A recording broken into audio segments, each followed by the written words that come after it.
آج اگر کوئی سسٹم کمزور ہے، حکومتیں کمزور ہیں، ادارے کمزور ہیں،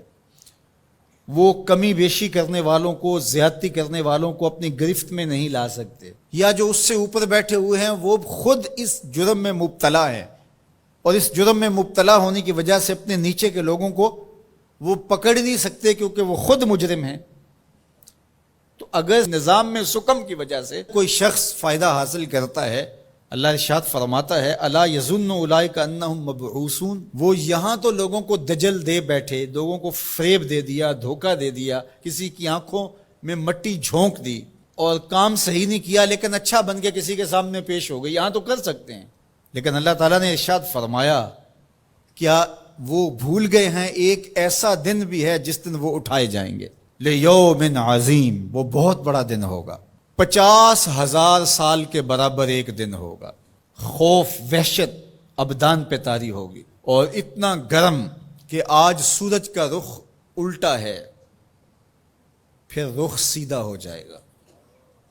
اب سورج بہت بلندی پہ ہے، پھر 1.25 میل کے فاصلے پہ آ جائے گا، اب زمین میں قوت جاذبہ ہے، گرمی کو جذب کرتی ہے،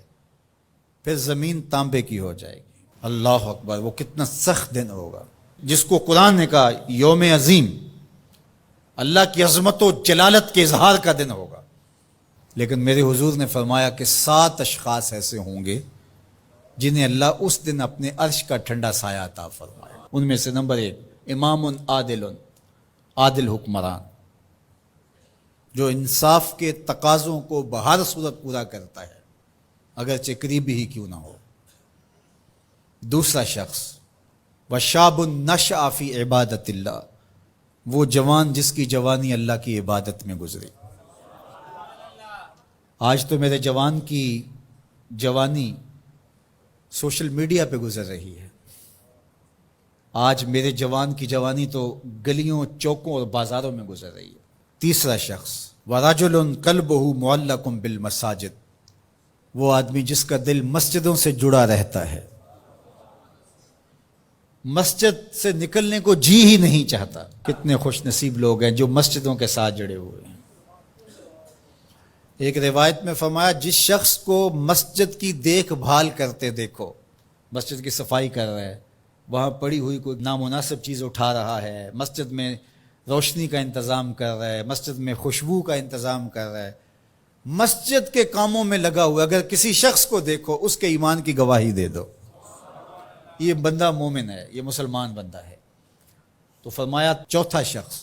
وَرَجُلٌ دَعَتْهُ امْرَأَةٌ ذَاتُ مَنْصِبٍ وَجَمَالٍ فَقَالَ إِنِّي أَخَافُ اللَّهَ،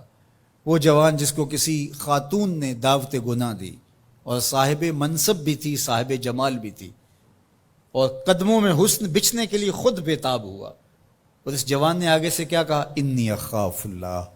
تیری بات کیسے مانوں، رب سے ڈر لگتا ہے۔ تو حضور نے فرمایا قیامت کے دن جب دھوپ کڑک رہی ہوگی اللہ اس کو اپنے عرش کا ٹھنڈا سایہ عطا فرماتا ہے۔ پھر ارشاد فرمایا وَرَجُلَانِ تَحَابَّا فِي اللَّهِ اجْتَمَعَا عَلَيْهِ وَتَفَرَّقَا إِلَيْهِ، وہ 2 آدمی جو اللہ کے لیے پیار کرتے تھے، جب آپس میں ملے تو اللہ کے لیے، اور آپس میں اگر ان کی دوری ہوئی تو وہ بھی اللہ کے لیے، رضائے الہی ان کا مقصود تھا، ان کی دوستی کا سبب اللہ کی رضا تھا۔ چھٹا شخص ارشاد فرمایا وَرَجُلٌ تَصَدَّقَ بِصَدَقَةٍ فَأَخْفَاهَا حَتَّى لَا تَعْلَمَ شِمَالُهُ مَا تُنْفِقُ يَمِينُهُ، وہ شخص جس نے صدقہ کیا اور اتنے مخفی انداز میں کیا کہ جو دائیں ہاتھ نے صدقہ کیا بائیں کو خبر بھی نہیں ہوئی۔ اللہ اکبر، ہم نے اپنے بزرگوں کا یہ مزاج دیکھا ہے کہ وہ دیتے ہوئے جس کو دے رہے ہیں اس سے بھی آنکھیں نہیں ملا رہے ہوتے کہ اس کو کوئی شرمندگی نہ ہو۔ اور 7واں شخص وَرَجُلٌ ذَكَرَ اللَّهَ خَالِيًا فَفَاضَتْ عَيْنَاهُ، وہ شخص جس نے تنہائی میں بیٹھ کے اللہ کا ذکر کیا، کوئی دیکھنے والا نہیں تھا، اکیلا بیٹھا تھا اور اللہ کا ذکر کر رہا، محبت الہی کی وجہ سے اس کی آنکھوں میں آنسو امڈ آئے۔ تو میرے اور آپ کے آقا و مولا فرماتے ہیں قیامت کے دن جب کوئی سایہ نہیں ہوگا اللہ اسے اپنے عرش کا ٹھنڈا سایہ عطا فرمائے۔